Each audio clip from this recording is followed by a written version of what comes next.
Good PM po sa inyo mga lods. Gagawa po tayo ng mixed seafoods. Meron po tayong hipon, tahong, halaan, alimasag, at pugita. Iba-blanch lang po natin dito sa ating tubig. Pakuluan po natin at samahan niyo po ako sa ating paggawa ng mixed seafoods. Ito na po ang ating seafoods. Na-i-blanch na po natin yan mga lods. Gagawa na po tayo ng seafood sauce. Gagawa na po tayo ng ating sauce ng seafood mix. Lagay po natin ng kalahating butter. Yan mga lods. Kalahati po yan. Tayin lang po natin matunaw. Tapos sunod natin ang bawang sibuyas. Tunawin po muna natin yan. Habang patununan po ang butter, lagyan na natin ang bawang, sibuyas at bell pepper. Saka natin gisa-gisahin ng konti mga lods. Ayan. Depende lang po sa inyo kung gusto nyo lagyan ng bell pepper mga lods. Ako kasi favorite namin ang bell pepper kaya ako nilagyan. Ayan. Gisahin lang natin yan mga lods.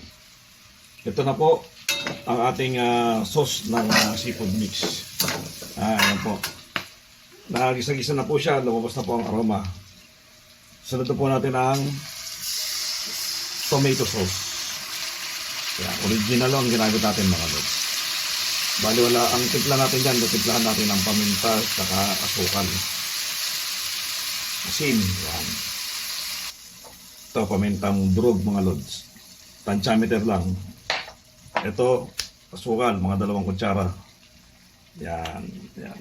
Tingin nyo lang yung marami pero konti lang yan. At bechin. Yan. Tsaka natin haluin. Habang hinahalo natin yan mga lods, hintayin natin kumulo.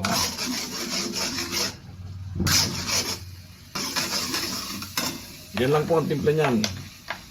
Bali kanina hindi ko na nabidyohan itong mais. Yan. Lalagay po natin itong mais na ito, sweet corn mais mga lods. Pati po yung kanyang pinagpakuluan. Tansyahin nyo lang ho mga lods para hindi siya gaanong malabnaw yung kanyang seafood sauce.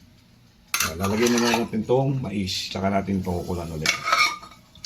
Siyempre, lalagyan natin ito ng konting hot sauce. Yan.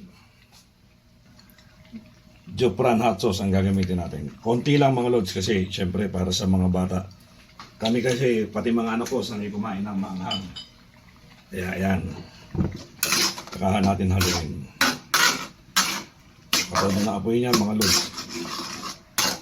Yan. Pag kumulo yan, tikman natin, tsaka natin ilalagay ang ating mga seafoods. So habang kumukulo mga lods, tikman na natin. Pwede na to mga lods. Pwede na natin ilagay ang ating seafood. Ilagay na natin ang ating mga seafoods. Yan. Saglit lang ito mga lods. Ang ano natin ito. So. Saka natin haluin na hanggang ilalim. Ito na po ang ating mixed seafoods.